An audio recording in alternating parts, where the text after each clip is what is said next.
Hello friend, sociology with Dhruv Dixit channel में मैं ध्रुव कुमार दीक्षित आज आपके साथ एक नए विषय पे चर्चा कर रहा हूँ। विषय नया इसलिए है कि हम सब समाजशास्त्र के विद्यार्थी आत्महत्या का सिद्धांत से अच्छी तरह से परिचित हैं और आज 10 सितंबर एक ऐतिहासिक दिन है जिसे विश्व आत्महत्या रोकथाम दिवस कहा जाता है। आत्महत्या का सिद्धांत समाजशास्त्र के प्रख्यात विद्वान विचारक एमएल दुर्खिम की एक प्रमुख अकादमिक कृति है। उन्होंने ली सुसाइड नाम की एक किताब 1857 में लिखी थी। ये ली सुसाइड किताब जो है इनकी काफ़ी पहले आई थी। 1857 सॉरी गलती हो गई, 1897 1897 में इनकी किताब प्रकाशित हुई थी ली सुसाइड, जिसमें दुर्खिम ने यूरोप के कई देशों के फ्रांस, इटली, जर्मनी, इन सभी देशों के आत्महत्या के आंकड़ों को सांख्यिकी रूप से एकत्रित करके सांख्यिकी विश्लेषण के माध्यम से समाजशास्त्र में सांख्यिकी की शुरुआत की थी। लगभग 25,000 से अधिक आत्महत्या के आंकड़े एकत्र करके उन्होंने सबसे पहले बताया आत्महत्या एक सामाजिक कारण है। व्यक्ति द्वारा इच्छित आत्मविनाश करना आत्महत्या है, जो कि एक सांस्कृतिक सामाजिक परिप्रेक्ष्य में होता है, और इसलिए उसने कहा यह आत्महत्या एक सामाजिक तथ्य है, सामाजिक कारण है। उनको कहना था किसी भी सामाजिक तथ्य का स्पष्टीकरण हम सबसे पहले सामाजिक तथ्यों में ही हमें देखना चाहिए। इसलिए वो कहते हैं आत्महत्या 4 साल इन्हें आत्महत्या के आंकड़े एकत्र किए थे और उनके आधार पर बताया कि आत्महत्या सबसे अधिक कौन करता है, सबसे कम कौन करता है, मौसम का क्या प्रभाव होता है, ये सारे आंकड़ों का विश्लेषण किया उन्होंने। उनका कहना था आत्महत्या की दर लगभग एक जैसी रहती है साल में। सर्दियों की तुलना में गर्मियों में आत्महत्या अधिक होती है। आत्महत्या में पुरुषों की अपेक्षा महिलाएं कम आत्महत्या करती हैं। नगरों में गांव की तुलना में अधिक आत्महत्या होती है। अधिक उम्र वाले जो है व्यक्ति, उनमें आत्महत्या की दर अधिक होती है। सैनिक सामान्य व्यक्तियों की तुलना में अधिक आत्महत्या करते हैं। विधवा, परित्याग, विधुर व्यक्ति जो हैं विवाहित मैरिड की तुलना में अधिक आत्महत्या करते हैं। विवाहित व्यक्तियों में भी उन्होंने कहा कि जो निसंतान दंपत्ति हैं वो अधिक आत्महत्या करते हैं। शिक्षित व्यक्तियों की तुलना में शिक्षित व्यक्ति, लिटरेट व्यक्ति ज्यादा आत्महत्या करते हैं। इसी तरह उन्होंने कहा कि कैथोलिक धर्म वाले जो हैं वो प्रोटेस्टेंट की तुलना में कम आत्महत्या करते हैं। अब देखिए एमाइल दुर्खिम का ये जो आत्महत्या का सिद्धांत है, जो उन्होंने किताब प्रस्तुत की थी ली सुसाइड 1897, लगभग 124 साल पुराना सिद्धांत है। 124 साल पुराने सिद्धांत पे आज भी समय समय पे इसमें इसका विश्लेषण किया जाता है। हम इस पे रिसर्च कराते हैं अपने अपने क्षेत्रों में, और लगभग इस सिद्धांत के इसकी जितनी भी परिकल्पनाएं हैं ये लगभग एक समान मिलती हैं। इसमें हमको कोई बहुत ज़्यादा बदलाव देखने को नहीं मिल रहा। आत्महत्या का सिद्धांत जो है दुर्खिम का, काफ़ी इसमें उन्होंने स्पष्ट किया था। इसके पहले माना जाता था कि मनोवैज्ञानिक कारण है, कुछ अदृश्य शक्तियों को आत्महत्या के लिए, कुछ कहते थे शारीरिक कारणों से, स्वास्थ्य की दृष्टि से आदमी आत्महत्या करता है। लेकिन दुर्खिम ने कहा ऐसा कुछ भी नहीं है। वास्तव में समाज का दबाव ही व्यक्ति को आत्महत्या के लिए प्रेरित करता है, और सामाजिक परिप्रेक्ष्य उन्होंने आत्महत्या की बात की। उन्होंने 2 चीज की, एक पॉजिटिव प्रेशर होता है समाज का, स्वस्थ दबाव या प्रभाव होता है, एक अस्वस्थ दबाव या प्रभाव, निगेटिव प्रेशर। इन दोनों के आधार पर व्यक्ति आत्महत्या के लिए अग्रसर होता है। और फिर उसी के आधार पर उन्होंने जो अपने आत्महत्या के सिद्धांत में ये भी बताया कि आत्महत्या पदार्थवादी होती है, एट्रोस्टिक होती है, अहमवादी एगोइस्टिक होती है, अस्वाभाविक आत्महत्या होती है, एनोमिक सुसाइड होती है, और एक फैटलिस्टिक भागवादी। 4 प्रकार से आत्महत्या के प्रकार भी उन्होंने स्पष्ट किए कि 4 प्रकार से आत्महत्या होती है, उनका अलग अलग विश्लेषण किया है। अब बात आत्महत्या के लिए मैंने की कि 124 साल पुराना समाजशास्त्र के जनक अगस्ट कॉम्टे के बाद जो प्रख्यात समाजशास्त्री एमएल दुर्खिम, जिनका समाजशास्त्र में बहुत लंबा योगदान है, उनका यह सिद्धांत 124 साल के बाद भी समाज के लिए, समाज वैज्ञानिकों के लिए एक प्रेरणा बना हुआ है और इस पर अध्ययन करते हैं। और हम देख रहे हैं कि समाज में धीरे धीरे प्रतिवर्ष आत्महत्या की रेट आत्महत्या की दर बढ़ती जा रही है और इसीलिए ये माना गया कि 10 सितंबर को विश्व आत्महत्या रोकथाम दिवस मनाया जाएगा और काफ़ी लंबे समय से मनाया जा रहा है। प्रतिवर्ष हम 10 सितंबर को इसको वर्ल्ड सुसाइड प्रिवेंशन डे बनाते हैं और ये इसके मनाने का मूल उद्देश्य क्या है? आत्महत्या की बढ़ती प्रवृत्ति पर रोकथाम लगाना, लोगों को जागरूक करना कि आप अपने जीवन को समझे, अपने जीवन को महत्वपूर्ण समझे। क्योंकि अभी जो हम लोगों ने, समाजशास्त्रियों ने जो अध्ययन किए हैं, जो विशेषज्ञों ने, उसके आधार पे हम देख रहे हैं विगत 2 दशकों से 90% मामलों में छोटी छोटी समस्याएं, जो बहुत छोटी रहती हैं, हल्की फुल्की समस्याएं रहती हैं, उनके कारण हम उनका निदान नहीं कर पाते और गलत कदम उठाते हैं। हम शुरू में ही नेगेटिव विचारों को अगर बदल दें, अगर हमारे मन में किसी प्रकार के नेगेटिव विचार आ रहे हैं, ख्यालात आ रहे हैं, उनको बदल दें तो हम इस तरह की समस्याओं से दूर हो सकते हैं, उनसे बच सकते हैं। तो 10 सितंबर जो है वर्ल्ड सुसाइड प्रिवेंशन डे बनाया जाता है। इस वर्ष भी, आज भी हम मना रहे हैं विश्व आत्महत्या दिवस, रोकथाम दिवस। आप देखेंगे आत्महत्या की बढ़ती रोकथाम के कैसे करी जाए और पूरा समाज, पूरा विश्व इसके लिए चिंतित है। 2019 के जो आंकड़े हैं उसमें बताया गया 1,39,123 लोगों ने साल भर में आत्महत्या की। ये भारत के हैं। एक सर्वेक्षण जो हुआ है उसमें बता रहे हैं हर रोज प्रतिदिन 381 लोग आत्महत्या कर रहे हैं और हर 2 घंटे में 3 बेरोजगार, हर 2 घंटे में 3 बेरोजगार आत्महत्या करते हैं और हर 55 मिनट में एक स्टूडेंट, छात्र आत्महत्या करता है। दूसरी चीज इनका कहा है कि जो है प्रत्येक 40 सेकंड में एक व्यक्ति आत्महत्या कर रहा है। आत्महत्या की दर है ये, और इससे ही हम समझ सकते हैं ये महामारी के रूप में फैल चुका है। और इसके जो कुछ कारण निकले हैं वो अभी अभी पिछले 3-4 दशकों के जो अध्ययन हुए हैं वो बताते हैं कि हमारी जो आधुनिक जीवन शैली है, मॉडर्न लाइफ स्टाइल है, उसमें कहीं ना कहीं हम बहुत जल्द हौसला हार जाते हैं। हम आधुनिक जीवन शैली में इतने लिप्त हो जाते हैं कि हम अपना हौसला, हम अपना कॉन्फिडेंस लूज कर देते हैं और मौत को गले लगा लेते हैं। WHO के अनुसार आत्महत्या उन देशों में ज़्यादा होती है जहां प्रति व्यक्ति आय कम है। WHO ने कहा कि आत्महत्या उन देशों में ज़्यादा होती है जहां प्रति व्यक्ति आय कम है, क्योंकि लोग गरीबी से जूझते हैं। वो लोग आत्महत्या करते हैं जो गरीबी से जूझते हैं, अपने सपनों को साकार नहीं कर पाते, तो वो आत्महत्या की ओर बढ़ जाते हैं और अपनी जिंदगी की लड़ाई को हार जाते हैं। इतनी ज़्यादा गरीबी में रहते हैं कि वो उसको साकार नहीं कर पाते अपने सपनों को और जिंदगी की लड़ाई हार जाते हैं।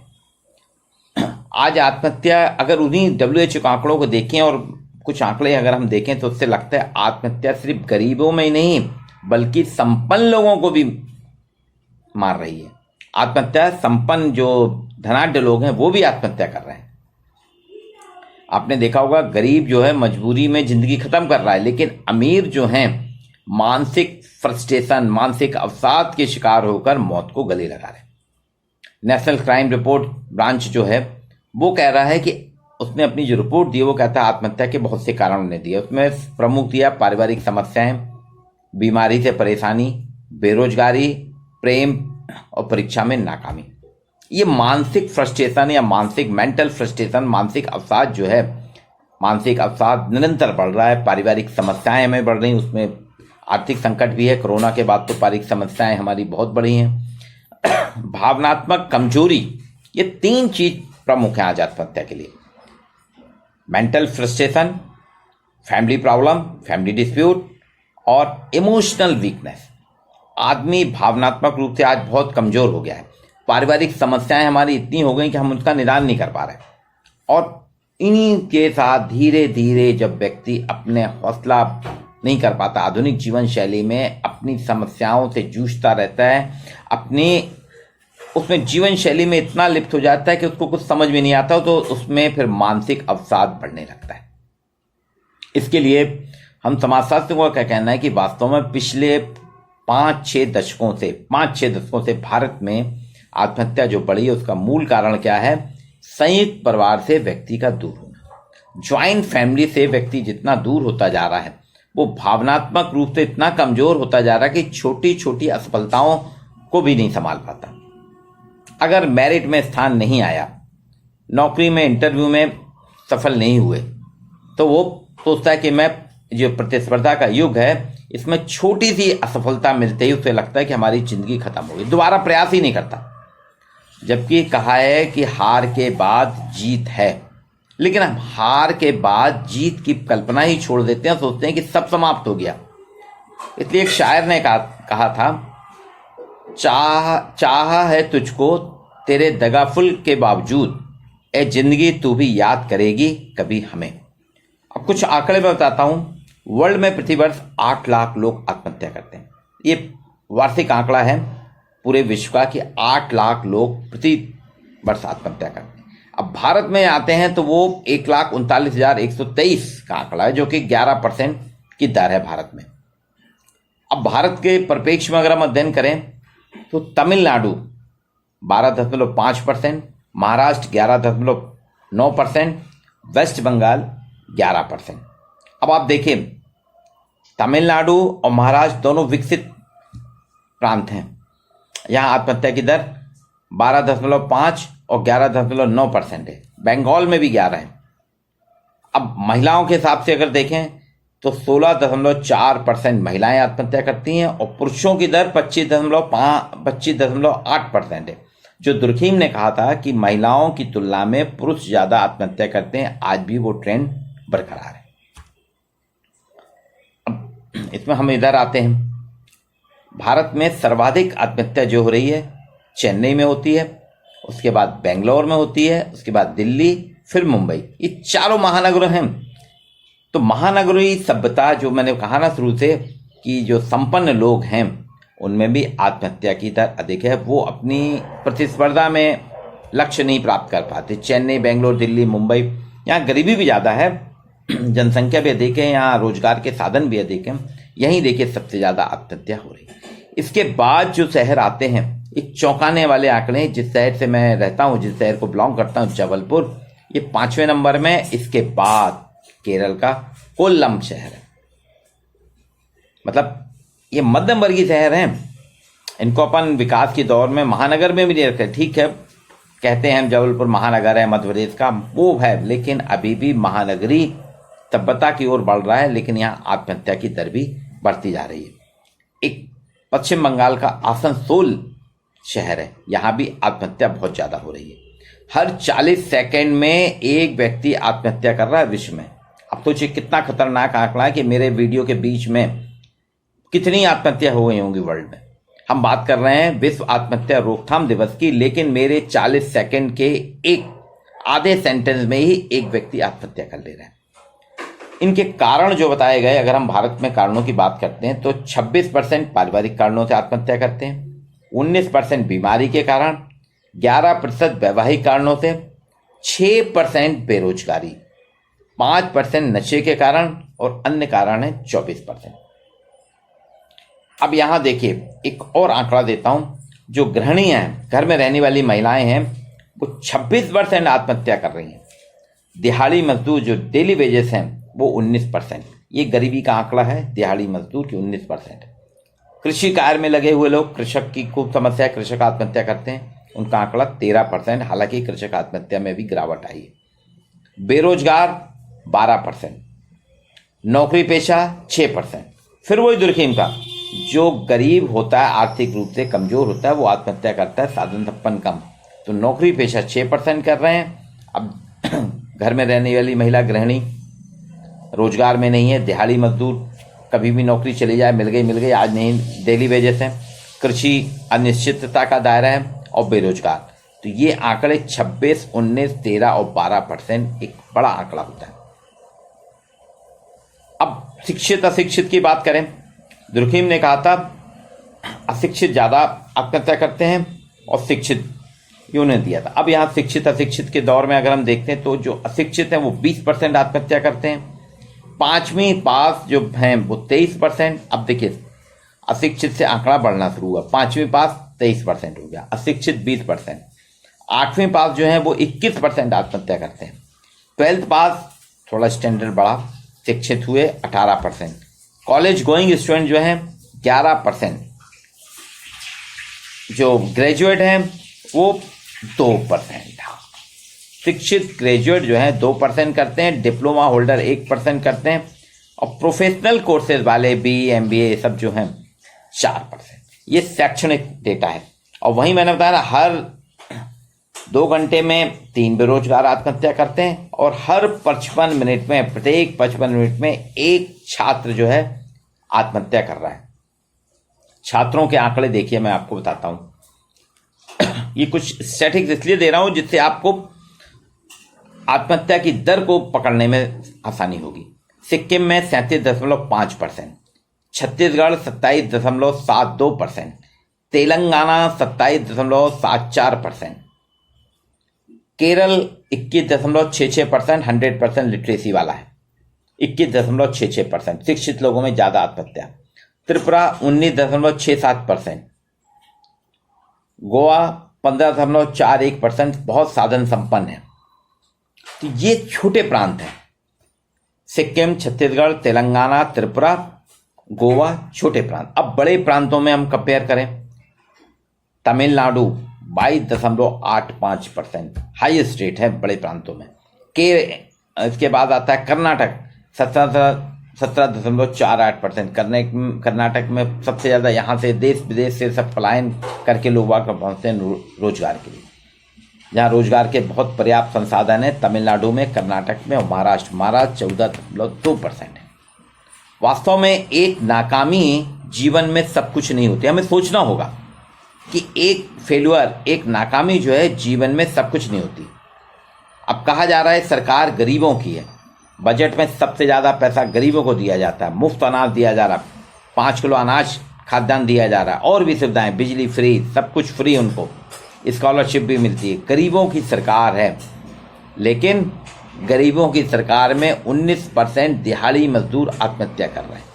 दिहाड़ी मजदूर को तो आत्महत्या करना नहीं चाहिए ना, रोजंदारी पे काम मिला या ना मिला, लेकिन सरकार की तरफ से तो पूरा खाद्यान्न मिल रहा है, तो कहीं ना कहीं फेल्यूर है। परिवार के स्थायित्व, कहा जाता है कि संयुक्त परिवार टूटने से आत्महत्या हो रही, तो परिवार के स्थायित्व का विरोधाभास देखिए आप। हम कह रहे हैं ना, स्टेबिलिटी का विरोधाभास। अगर परिवार के स्थायित्व के कारण आत्महत्या की दर घटती या आत्महत्या की ओर व्यक्ति प्रेरित नहीं होता, सुरक्षित होता, फिर कामकाजी लोग हैं, कामकाजी महिलाएं, उनसे घरेलू महिलाएं, गृहणियां क्यों अधिक आत्महत्या कर रही हैं? ये आंकड़े दिए थे ना मैंने, गृहिणी 26% है और दिहाड़ी मजदूर 19% है, नौकरी पेशा 6% है। 6% नौकरी पेशा और गृहणियां 26%, बहुत बड़ा अंतर है। तो परिवार का स्थायित्व जो है, एक विरोधाभास आ रहा है कि परिवार के स्थायित्व में आत्महत्या कम होती है, ये एक विरोधाभास है। हमारे यहाँ कहा जाता है कि यंग इंडिया, भारत युवाओं का देश है, यंग इंडिया है, लेकिन यंग इंडिया जो है दुखी है। क्यों? प्रत्येक 3 मिनट में जो हर तीसरा छात्र जो है आत्महत्या करने वाला युवा है, यूथ है। हमारे यहाँ आत्महत्या की दर अगर देखी जाती है युवाओं की, तो हर तीसरा छात्र निकलता है, और बेरोजगार हर 2 घंटे में 3 बेरोजगार ये युवा है, और हर 55 मिनट में एक छात्र जो है आत्महत्या कर रहा है। ये खतरनाक आंकड़े हैं। इन्हीं सब आंकड़ों की बाजीगरी के कारण, इन आंकड़ों के सैद्धांतिक समाजशास्त्री विश्लेषण के कारण आज स्थिति ये है कि हर साल हमको विश्व आत्महत्या रोकथाम दिवस मनाना पड़ता है 10 सितंबर को। इसमें बहुत सी चीज तभी समाचार पत्रों में काफी कुछ दिया है। इसका मूल कारण है कि एक बार फेल होना जीवन में फेल होना नहीं है। हम ये मानते हैं कि वास्तव में अगर एक बार हम फेल हो गए तो जीवन में फेल हो गए, ऐसा नहीं है। एक बार का फेल होना जीवन में फेल होना नहीं है। हमको लड़ना होगा। निगेटिव विचार जो हैं वो हमारे मन को खराब करते हैं, तो उनको हम निगेटिव विचारों को अलग करें और पॉजिटिव विचारों की ओर आए।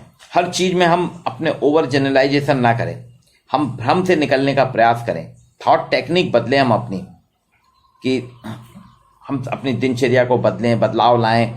परीक्षा में फेल होना या ब्रेकअप होना, परिवार में दिक्कत है, इन सब चीज़ों का समाधान करने का प्रयास करिए। आप आकलन कीजिए, एक पैरामीटर बनाइए, 100 में से हर 10 चीज़ें निकाल लीजिए अपनी लाइफ की और उनको 10 नंबर दीजिए। आप कितनी बार फेल हुए हैं उसको 1 से 10 नंबर के बीच में दीजिए। आपके परिवार में क्या परेशानी है, उसको भी 1 से 10 नंबर के बीच में अंक दीजिए। आपका ब्रेकअप हुआ है, उसको दीजिए। आर्थिक संकट कितने हैं, उसको दीजिए। ऐसे 10 आप पॉइंट बना के आप उनको दीजिए, और वो किसी में आपको 5 आप देंगे, किसी में 8 देंगे, किसी में 2 देंगे। इनको जोड़ करेंगे 100 से, आप देखिए कितना आता है। अभी कुछ लोगों ने जो देखा है, करा गया है, थॉट टेक्निक बदले अपनी, क्योंकि हम देख रहे हैं 80% हम उदास हैं। ये उदासी का लेवल हमारा घट के नीचे 10% पे आना चाहिए। जब भी अगर आप उदास होते हैं, नेगेटिव विचार आते हैं, थकान, तनाव, अकेलापन महसूस होता है, तो अपनी दिनचर्या बदलिए। आप व्यायाम करिए, मेडिटेशन करिए, लोगों से मिलना जुलना शुरू करिए, उनसे बंद ना करें, अपने परिचितों से मिलें, रिश्तेदारों से मिलें, उनसे बात करें। आप व्यस्त रहेंगे, अपनी बातों को शेयर करेंगे, तो आप देखेंगे आपका आत्मविश्वास बढ़ेगा, आपके मन में नकारात्मक विचार नहीं आएंगे। जो बातें हो गई हैं, किसी ना किसी बातें हो गई हैं, उनको छोड़ दीजिए, आगे बढ़िए। आप ऐसे दोस्त बनाइए जिनसे आप अपनी शेयरिंग कर सकें और आगे बढ़ सकें। शांत होकर एकाग्रता से अपने मन में जो भी बातें हो चुकी हैं, बीत चुकी हैं, उनको समाधान करने की ओर बढ़ें। हम अपने सार्थक चीज़ों में अपने मन को, आप गार्डनिंग का काम कर सकते हैं। पौधों का सुबह शाम पौधों की देखभाल करें, पौधों की गुड़ाई निदाई करें, पानी डालें, तो देखिए आपको पौधे एक ऊर्जा देते हैं। अच्छे अच्छे फूल आपको सकारात्मकता लाते हैं, ऑक्सीजन भी मिलती है। आप अकेले कभी ना रहें, बल्कि दूसरों की मदद कैसे करें, ये सोचिए कि हम कैसे लोगों की मदद कर सकते हैं। किसी को पढ़ाइए, किसी का आर्थिक मदद करिए, ये सारे चीज़ें आप करिए। और कोशिश ये करें कि हम अपने साथ रहें, लोगों से अलग ना हो। तो विश्व आत्महत्या रोकथाम दिवस जो है, सरकार के प्रयास हैं, लेकिन जो आंकड़े हैं वो खतरनाक हैं। आंकड़े बता रहे हैं कि हमारे यहाँ 8 लाख, वर्ल्ड में जो 8 लाख प्रतिवर्ष आत्महत्या होती है, भारत में 2019 के आंकड़े के हिसाब से 1,39,123, करीब भारत में 13% के लगभग आत्महत्या की दर है। मध्य प्रदेश में देश में 4था स्थान है, छत्तीसगढ़ का 6वां स्थान है। शहरों की संख्या में आपको मैंने बताया कि चेन्नई, बेंगलोर, दिल्ली, मुंबई, इसके बाद जबलपुर, कोल्लम, आसनसोल, ये आते हैं। अब सोचिए, छोटे जिले में भी आत्महत्या बढ़ रही है। अभी कोरोना काल में जबलपुर में बहुत न्यूज़ आई, एक नर्स कूद गई, एक शिक्षिका ने सुसाइड कर लिया, एक माँ, उसका बेटा खत्म हो गया कोरोना से, उसने आत्महत्या कर। ऐसे रोज समाचार पत्र में हमारे समाचार आता है आत्महत्या का।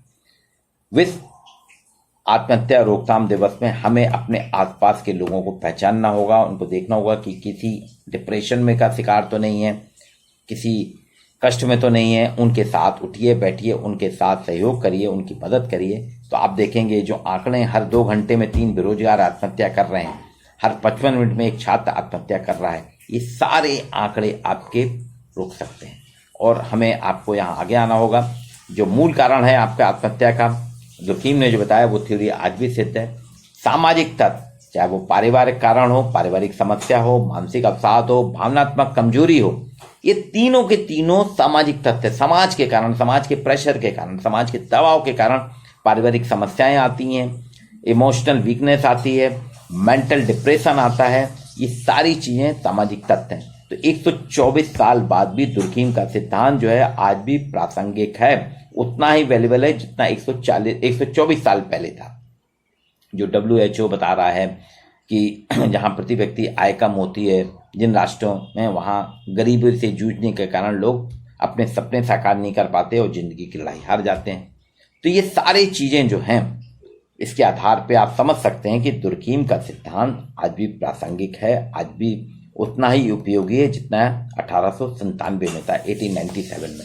उसी के आधार पर समाजशास्त्री विश्लेषण के आधार पे हम विश्व आत्महत्या रोकथाम दिवस को सिर्फ 10 सितंबर तक ही ना रखें, इसको रेगुलर करें। मध्य प्रदेश में आनंदम संस्थान जो बनाया है, वो इसीलिए बनाया गया कि लोगों के जीवन में आनंद ला रहा है, और वो इस पर विभिन्न प्रकार के प्रयोग करता है। विभिन्न प्रकार के प्रयोग करने के कारण भी आप देख रहे हैं आत्महत्या की दर हमारे यहाँ थोड़ा स्टेबल हुई, आगे नहीं बढ़ी है। तो आप सभी से मेरा निवेदन है, sociology with Dhruv Dixit channel के साथ में, कि 10 सितंबर विश्व आत्महत्या रोकथाम दिवस को हम सतत रूप से इस पर मनन करेंगे, अपने समाज में देखेंगे, अपने घर परिवार में देखेंगे, कि कोई परेशान तो नहीं है, उसकी परेशानी, उसकी अवसाद, उसकी समस्याएं को दूर करने के साथ साथ उसको इमोशनल रूप से मजबूत बनाने का प्रयास करेंगे। भावनात्मक रूप से अगर कमजोरी हमने कम कर दी तो आत्महत्या की दर अपने आप घट जाएगी। और आप सभी से है कि इसमें आप सहयोग करिए।